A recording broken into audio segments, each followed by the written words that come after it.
Hi guys, welcome back to my channel. For those of you who are new, welcome. My name is Brianna, aka Dollface PA, aka Brianna Moore. For those of you who are returning, thank you so much for coming back. Y'all, I just want to say I have not been on YouTube in months. Literally months. It has been probably like 4 or 5, maybe even 6 months. And I'm back. So basically I took a little leave of absence from YouTube because life started lifing. First and foremost, I got engaged. And honestly, I got engaged right before the holidays. I got engaged right before Thanksgiving and then Christmas and then New Year's, and then January was a really busy month, and I turned 30 in February. I had a very extravagant birthday celebration, and now here we are. It's the end of February. It's actually February 28th, and I have finally found the time to sit down and film a YouTube video. So that's my quick life update in 60 seconds. Thank you guys so much for coming back. I really just had a crazy stretch of 3 night shifts, and I actually just wanted to get up here and kind of do like, I don't know, like a mini docu-series just to like document some of the things that I saw over the 3 nights of my shifts that I just completed, because I've done that before, and I know you guys like really like when I do like day in the life or night in the life from my shifts. Y'all, let me tell you, in my almost 5 years of being a PA, I really feel like I was like, my limits of like what I can handle as a person and a provider were definitely being tested over the last 3 nights. So nights are typically like more challenging shifts in the way of like having to respond to like acute clinical issues and like really just having to like think on your feet. And that's one of the things that I actually really do like about nights, but oh my goodness. Okay, so let's start with night 1. So at nighttime, we're like primarily cross covering, so we don't really know the patients. And so if we get texted by a nurse saying that something is happening, it's our responsibility to obviously like look through the chart, triage, figure out what's going on, go see the patient, and like address whatever the issue is. So I get a text from a nurse saying that the patient is very agitated, trying to climb out of bed, he's ripping off his oxygen. And this is not an uncommon thing that we see or hear, because a lot of patients that have like history of dementia, they'll sundown at night, they get very confused, so on and so forth. So like initially I'm like, oh, like whatever. So I go see the patient. Mind you, this is an 81-year-old gentleman, past medical history of just COPD, hypertension, and BPH, but he lives at home by himself, no history of dementia, fully functional, fully independent, doesn't even have a home health aide.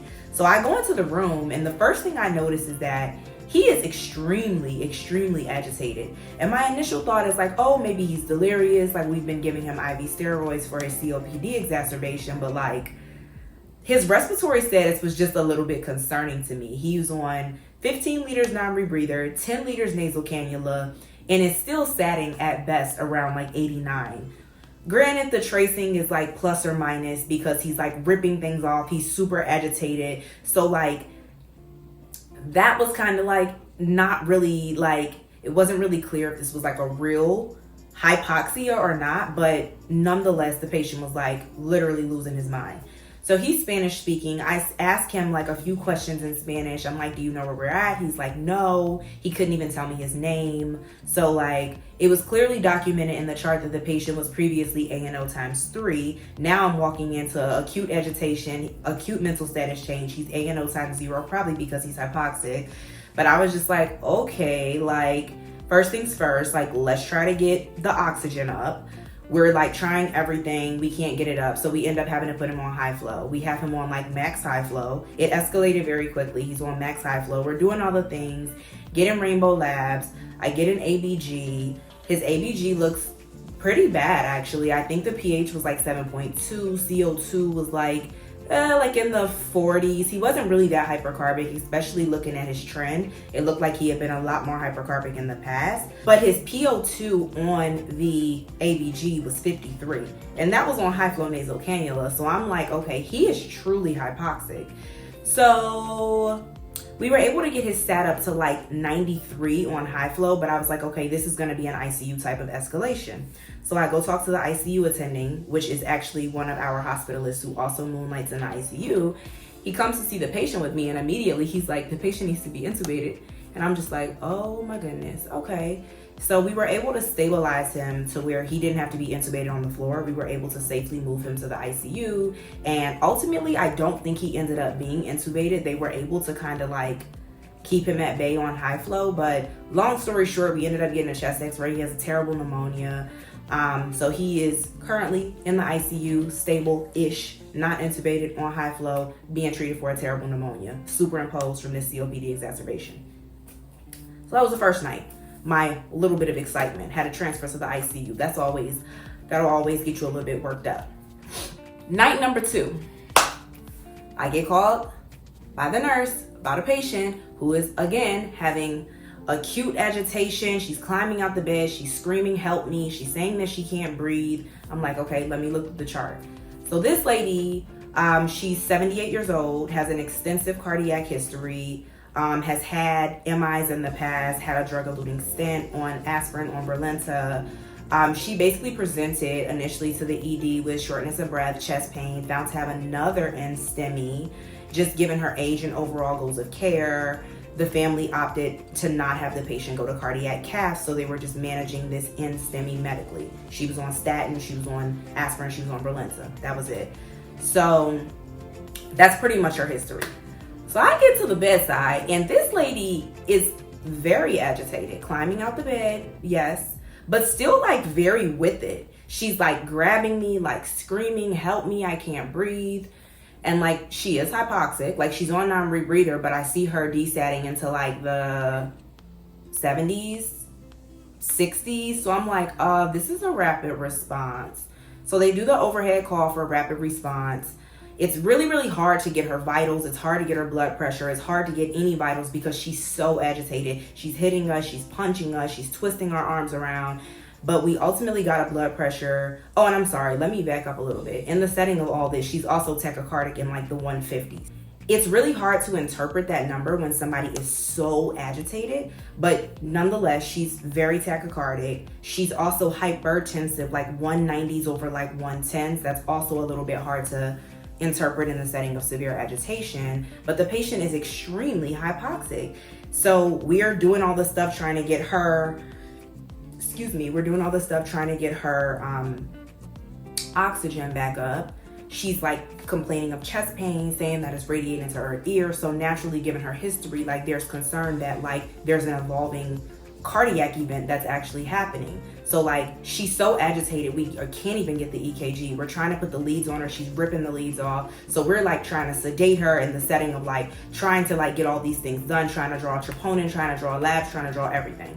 Long story short, we're finally able to get the EKG. The EKG looked okay.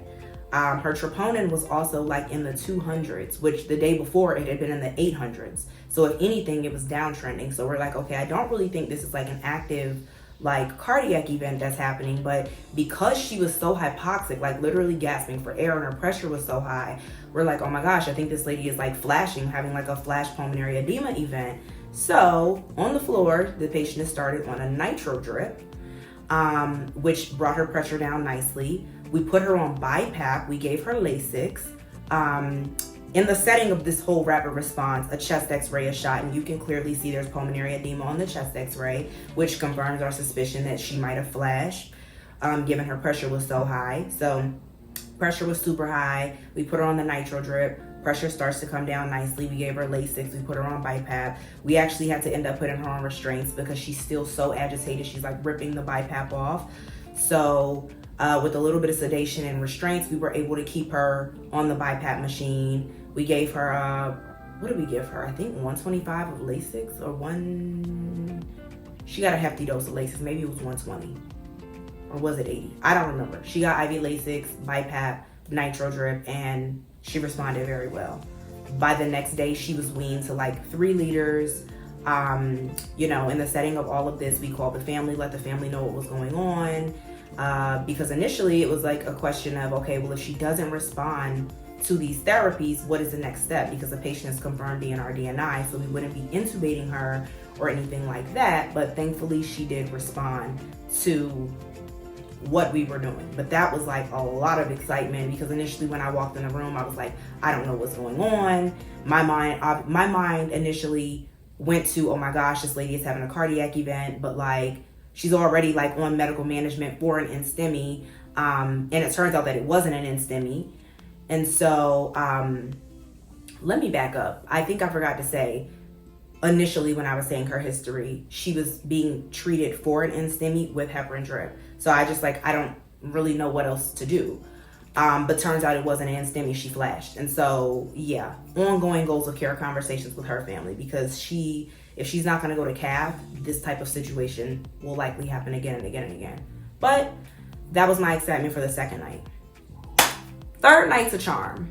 Y'all, I had a STEMI on the floor. In my career, I have never seen a STEMI like right in front of my face. And the presentation was acute agitation. What the heck? I had 3 nights in a row where I had, like, the reason I got called was for severe agitation, and it ended up being something very serious. So this lady was here after an outpatient ERCP, for which she got post-ERCP pancreatitis. She was admitted for that, was improving from that standpoint, was honestly like starting to approach the launching pad for discharge. I get called, like, the patient is severely agitated. She's out the bed. She's banging on the walls. She defecated all over the floor. She's very confused. They were like, at baseline, this is like a very conversant, very pleasant lady. This is like an acute change in mental status. So I'm like, okay, my first time meeting the patient, but I go to the bedside. She's very, very agitated. By this point, she's in the bed, but still just screaming out, saying things that don't make sense. And typically she's usually oriented. So this was like very concerning. Obviously at this point, given her history, I'm not thinking along the lines of like, this is a cardiac event. But one thing I noticed when she was in the bed, although she's like very agitated, thrashing around, her breathing was very concerning to me. She was tachypnic in the 40s. She's audibly wheezing. Like, I don't even have to put my stethoscope near her chest to hear that she's wheezing. I'm like, why is she breathing like this? And so the nurse, who's been with the patient for the last 3 nights, she's like, this is an acute change. Like, she was not breathing like this before. We get a full set of vitals. Turns out that her vitals are completely stable. She's sitting at 99% on room air, but like, I still don't like the fact that she's breathing in the 40s. That's a problem for me. So initially, just because she's wheezing so bad, no history of asthma, COPD, by the way, I was like, let's just give her 125 of methylpred, because I don't understand why she's wheezing like this. Let's give her nebs. But the patient is like so agitated that she can't even like tolerate the nebulizer. She's like throwing the nebulizer mask across the room. Like, she's going crazy. So we are trying to medicate her to calm her down from an agitation standpoint. But like, she didn't really respond to the methylpred the way I would have liked for her to. So I'm like, okay, let's just get a full set of labs. So we get full set of labs, everything, CBC, BMP, I get a VBG with lactate, I get a troponin. We're unable to perform an EKG at this time just because like she's severely agitated. The labs come back right away. pH of 7.1. CO2 was like 34. Lactate of 13. Troponin, 800. Earlier in the day, the troponin was 41. So I'm like, whoa. Like, I feel like Mr. Krabs. I'm just like, a lactate of 13. First of all, like, we're on the floor. This is a full code. Like, this is an ICU consult immediately. So I'm just like thinking, like, what is going on? Like, initially, obviously, given her history of the pancreatitis, I'm thinking along the lines of she's having an event in her abdomen, but her abdomen is soft. But she has a very benign abdominal exam. She's not complaining of pain. She's just very agitated. So I'm like, you know, I don't really know if this is an abdominal thing. This is really, really weird. So we're able to sedate her enough to get her calm enough to where we can perform an EKG. We do the EKG, and y'all, I have never seen a STEMI like this outside of like what I saw in the textbooks when I was in PA school. A STEMI. Like, anybody that even has a little bit of knowledge about EKGs would look at that and know that that's a STEMI. I'm like, oh my gosh, this patient is having a STEMI. So thankfully the ICU attending is already there with me. We activate a STEMI code. We're doing all the things. Like in this moment, like the patient acutely starts to become hypotensive. We're like opening up fluids, giving her fluids. Like she's not really responding very well. She was hypotensive with systolics down in the 60s. I'm like, oh my gosh, I'm getting really nervous at this point. We ended up starting pressors on the floor. Usually we don't do that. Patients usually have to be in the ICU for that. But obviously, given the nature of this emergent situation, pressors were started. At this point, the patient is kind of like out of it. Like, and you know, that's probably partially because we sedated her. But like before, even with the sedation, she was still kind of like moving and like saying things. But like now she's just like out of it. We have her on non-rebreather. Her O2 sats are holding, but her pressure is like, we ended up having her on 10 micrograms of phenylephrine, which stabilized her enough to be transferred down to the CCU. It was a whole thing. It was actually my first time ever having to call a STEMI code in my entire career. So I was just like, oh my gosh, this is actually crazy. But, you know, we have a really good process in place, very efficient. So the ambulance was there to get her within a few minutes. We signed out to the CCU. The patient went downtown. And I would have to double check and look at her chart and see if they ended up taking her to cath, because I know there were some questions surrounding goals of care for her as well, which were ongoing with the family. But y'all, I was shook. That STEMI shook me. That STEMI shook me. And that was just like the cherry on the top after already having 3 crazy nights. Like, I feel like a lot of the stuff we see in medicine is bread and butter. You see a lot of the same things over and over again. But like, when I see crazy stuff like this that I don't usually see, I just want to talk about it. And I was like, you know what? I think I'm gonna make a YouTube video about this, because not only do I have time to make a YouTube video about it, I haven't talked to y'all in like 5 months. So yeah, that's what I've been up to. I have a confession. I have so many YouTube videos that I've like recorded over the months that I just haven't had a chance to like put together, edit, and post. So hopefully I have time to edit those in the coming weeks, and I'll just start to like put them out, because I've really been lacking in the way of content lately, and I really do enjoy making content for y'all. I love it actually. So hopefully we'll have some more videos coming soon. I am gonna put up a travel vlog for Turks and Caicos, because I did go to Turks and Caicos for my 30th birthday and it was amazing. Oh my goodness. So I'll be putting that up. And I have a few other like older videos that I made like months ago. I'm talking about videos that I made in like October that I never posted, but they'll be on the way soon. But if I post videos after this and I look a little bit different, or you notice I don't have on a ring, it's probably because they were filmed before I got engaged. So that's it. Thank you guys for watching. As always, please don't hesitate to hit me up in the comments, email me, contact me on Instagram, Twitter. Y'all know the drill. Love you guys. Thanks for watching. Be blessed.